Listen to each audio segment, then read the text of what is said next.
Next part of speech that we have to study is the conjunction. Now, what exactly is a conjunction? A conjunction is nothing but a joining word, and sometimes we refer to the conjunction as a linking word. So, it can combine two individual words or phrases or clauses. And mainly, we have three kinds of conjunctions. The first one being the coordinating conjunctions, the second one subordinating conjunctions, and the third one the correlative conjunctions.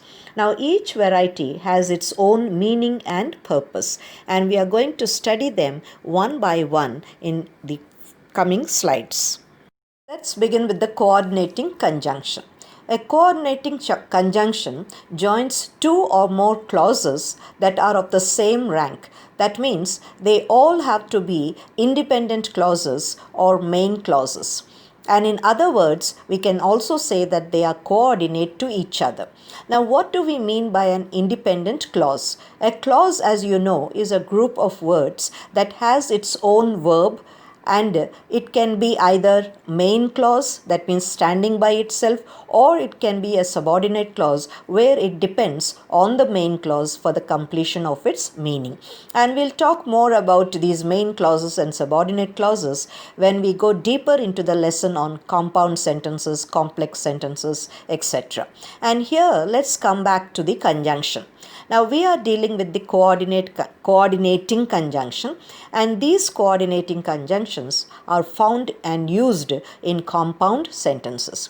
Now what do we mean by a compound sentence? A compound sentence is made up of two or more independent clauses joined together by a coordinating conjunction. And there are 7 of them, and we have an acronym fanboys that will help us remember them easily. Now, why did I use the word acronym? It is a type of an abbreviation which can be pronounced as a complete word. Expand the acronym fanboys. F stands for fur, and here fur is used as a conjunction of reason or purpose, and it is an equivalent of the conjunction because. But the difference is that for is used in a compound sentence and because is used in a complex sentence. The reason being that for is a coordinating conjunction and because is a subordinating conjunction. And when we learn about subordinating conjunctions, you will be coming across the word because and many other words. Now, let's go to the next letter, A. It stands for and. That means it adds one thing to another. In other words, it's a cumulative conjunction which helps us to add one word to another without any kind of a complication. The third letter is N, which represents nor, and it is used to present an alternative negative idea to an already stated negative idea. Then B stands for but, and it shows contrast or something that is opposite in nature. O stands for or, and it presents an alternative or a choice, and it is used in positive sentences. Then Y stands for yet, which again introduces a contrasting idea that follows the preceding idea logically. And finally, the letter S stands for so, which indicates an effect or a result or consequence. And if you take all these letters together, FANBOYS, we get the acronym fanboys. And if you remember this acronym fanboys and what each letter stands for, immediately you will be able to understand about the coordinating conjunctions, and when you come across these words used in sentences, you would be able to recognize those sentences as the compound sentence. Let's see a few examples of how conjunctions, that is these coordinate conjunctions, can be used in our sentences. I've given you about seven sentences here because each sentence deals with one letter taken from the acronym fanboys. So let's see sentence 1. She did not tell a lie, for she knew it would hurt her friend. Now, if you analyze this sentence, you would find that there are two independent clauses here, or two main clauses, She did not tell a lie is the first main clause or independent clause. She knew it would hurt her friend is the second independent clause or the second main clause. And these two independent clauses or main clauses, they are combined with the conjunction for. And this word for is telling us the reason why she did not tell a lie, for she knew it would hurt her friend. So, therefore, we can safely understand that the word for is used as a conjunction of reason in this particular sentence, and the sentence given to us is a compound sentence because it has two main clauses. Now, look at sentence 2. He saved up some money. Clause 1, that is main clause 1. He bought a new suit would be the second main clause. And these two are joined by the simple conjunction and, that is the cumulative conjunction. There is no complication here. It's just joining the two main clauses. So we can have a compound sentence such as, he saved up some money and bought a new suit. Go to sentence 3. The teacher nor the students were on time. The teacher was not on time, that's the meaning.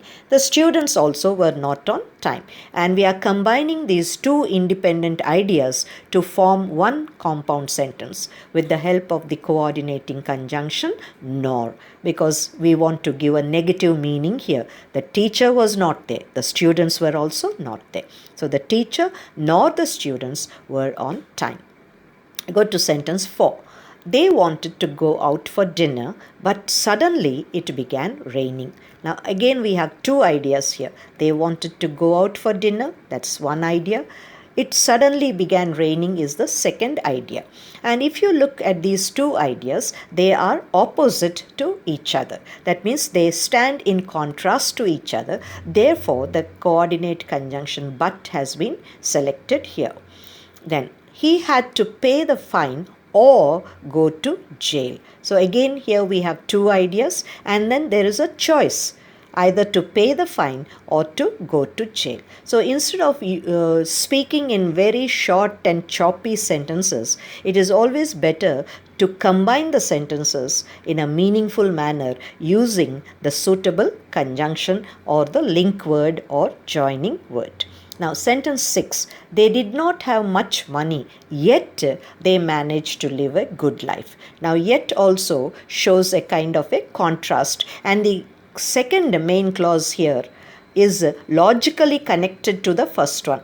They did not have much money, yet they managed to live a good life. Because normally we think that people who do not have more money cannot live a good life. But here the situation is different. Then the last one, the student was absent for many days, so he was suspended from school. Again, you have two ideas. The student was absent for many days, idea 1.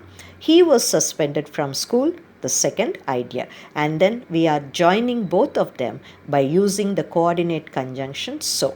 And if you look at all these 7 sentences, you find the acronym fanboys used, that is each letter F, A, N, B, O, Y. So we have, S. We have used all of these and we are able to frame what is called as a compound sentence. And more will be taught to you when we go into the lesson on compound sentences. But for now, I want you to concentrate or focus only on the type of conjunction that we are using, how we are using it, and where we are using it, and what kind of a meaning or purpose is brought out by the use of a particular coordinate conjunction. Well, let's move on to the subordinating conjunction. Now, what do we mean by a subordinating conjunction and where do we use them? A subordinating conjunction is a word or phrase that joins the independent clause and the dependent clause. And normally they are used in complex sentences. Now, what do we mean by complex sentence? A complex sentence is made up of one main clause and one or more subordinate clauses. In other words, we have one independent clause and one or more dependent clauses. Now, let's look at this example. He could not attend the meeting because he was sick. Now, you can see that the sentence is written using two different colors. The clause in the blue color is the independent clause, and the clause in the red color is the dependent clause. And we have joined these two clauses using a subordinating conjunction, the word because. Now, let me read the sentence once again for you. He could not attend the meeting. That's one clause which can stand by itself. Therefore, we can call it the main clause or the independent clause. But if I simply tell you because he was sick and I don't say anything before it or after it, then definitely you would want to know what actually happened before or after. And hence you will understand here that the clause or the group of words because he was sick, though it gives you a certain part of the meaning, yet the meaning is not complete. And a clause which gives you incomplete meaning is called as a dependent clause because it depends on the independent clause or it depends on the main clause. And if I say he could not attend the meeting because he was sick, or if I say because he was sick he could not attend the meeting, then you would definitely have a clear idea about what I'm trying to tell you. So here you can notice that the subordinating conjunction or the ability to identify the subordinating conjunction will help us to identify the subordinate clause. And these subordinate clauses, they are joined to the main clause and together they produce the complete meaning. So in this given example here, we have the word because, and because is used as a subordinating conjunction. And since it is a subordinating conjunction, the complete sentence would be called as a complex sentence. And as I said, you have a different lesson also based on complex sentences. And there we would be once again talking about how we can combine simple sentences to frame either the compound sentence or the complex sentence. We have a list of subordinating conjunctions. Let's look at them and read them one by one. After, although, as a result, or as a result of, because sometimes we use the preposition of together with the group of words. Otherwise, if it is not necessary, we can omit it. Then as if, as long as much as soon as though, even though, because, before, by the time, even if, even though, if, in order that, or we can have in order to, in case, in the event that, lest, now that, once, only if, since, supposing, that, so that, though, till, unless, until, when, whenever, where, whereas, wherever, whether, while, what, where, when, why, how, etc. Now, all these words are used as subordinate conjunctions. That means you will find them in complex sentences only. And this is a very important point to be remembered because these conjunctions are not used in compound sentences and they are always used in complex sentences. And a subordinating conjunction will help you to combine a subordinate clause, that means a dependent clause, to the main clause so that together they can produce a complete meaning. Let's move on to examples where subordinating conjunctions have been used in sentences. And whenever we are using these subordinating conjunctions, there is a very important point to be noted here. Sometimes we can begin the sentence with a subordinate clause. Now, if we do so, we need to separate the subordinate clause from the main clause with the help of a comma. And look at this sentence. As soon as the minister arrived, comma, the program began. So we have two clauses here. As soon as the minister arrived is our subordinate clause, and we are beginning the sentence with the subordinate clause. Hence, the use of the punctuation mark, that is the comma. And then it is followed by the main clause and it ends with the full stop. Look at sentence 2. She was late because she had missed the bus. Now you might have noted that I read all the words in one go and I did not pause anywhere in the middle of my sentence. The reason is there is no comma there. And why is there no comma? The reason is because we have the main clause at the beginning of the sentence. She was late. That's the main clause. Because she had missed the bus. They have been living here since they were children. Once again, we are beginning the sentence with the main clause followed by the subordinate clause. Hence, there is no need of a comma. You can begin it with a capital letter and you end it with a full stop. Now look at sentence 4. Although he was not interested in music, he was forced to learn it. Although he was not interested in music is a subordinate clause. And since we are beginning the sentence with a subordinate clause, the comma is immediately placed after the subordinate clause. And it separates the subordinate clause from the main clause. So what is the main clause in sentence 4? He was forced to learn it. And what is the subordinate clause? Although he was not interested in music. Sentence 5. The students had to wait until the teacher entered the class. Here we begin with the main clause, therefore there is no comma. She lost her bag while she was walking on the road. Again, the main clause is at the beginning, therefore we don't need a comma. When he heard the whistle blow, he began running across the lawn. Here in sentence 7, the subordinate clause is placed at the beginning of the sentence. Hence, the comma is used to separate it from the main clause. This is the house where they lived for a very long time. If you study hard, you will get a better rank. Unless you pay your fee, you cannot attend the exam. Now, in all these sentences, you see that we have used subordinating conjunctions, and I have written them for you in bold print so that they will be easily visible and you can notice them immediately.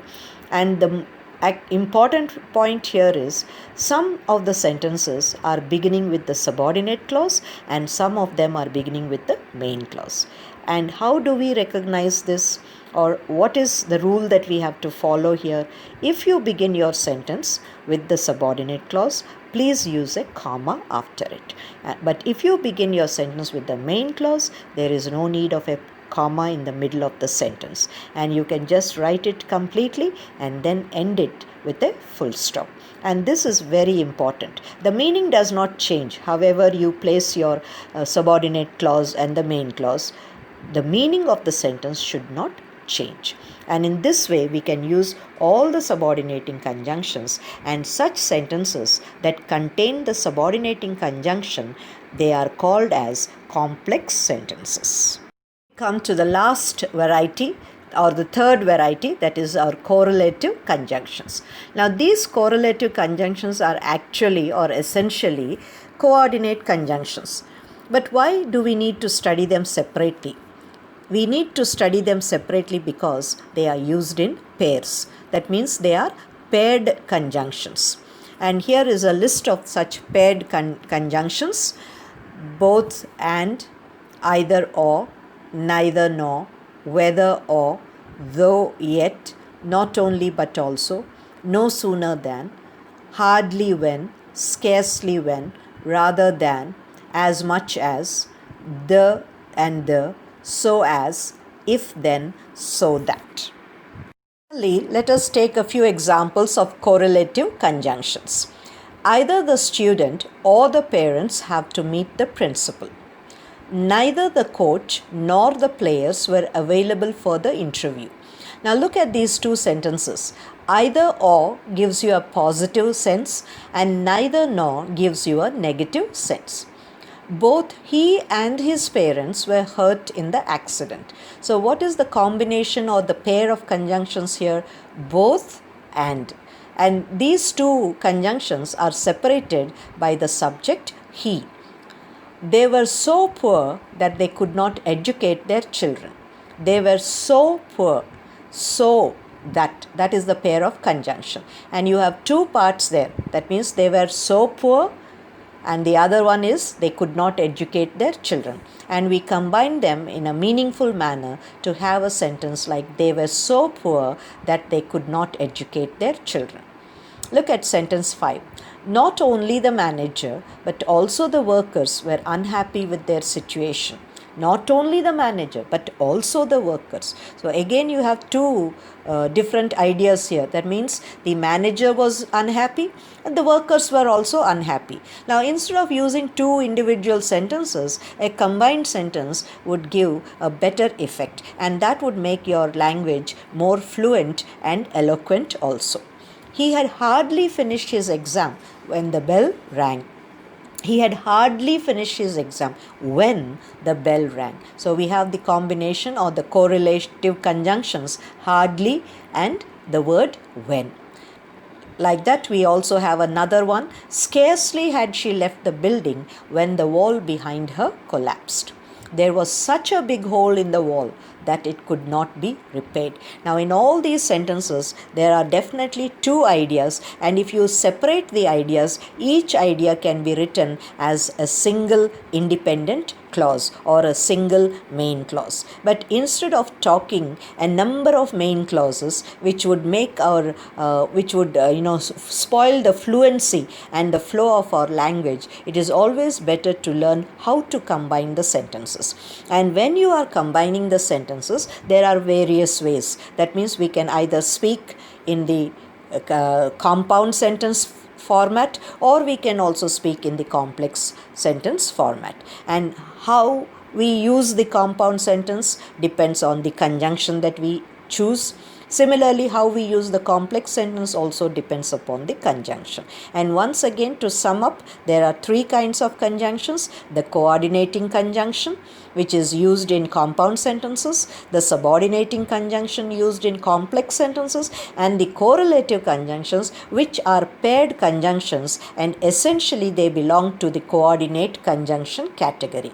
Now, learning the conjunctions and remembering them, identifying them, will help you improve your writing skills as well as your speaking skill.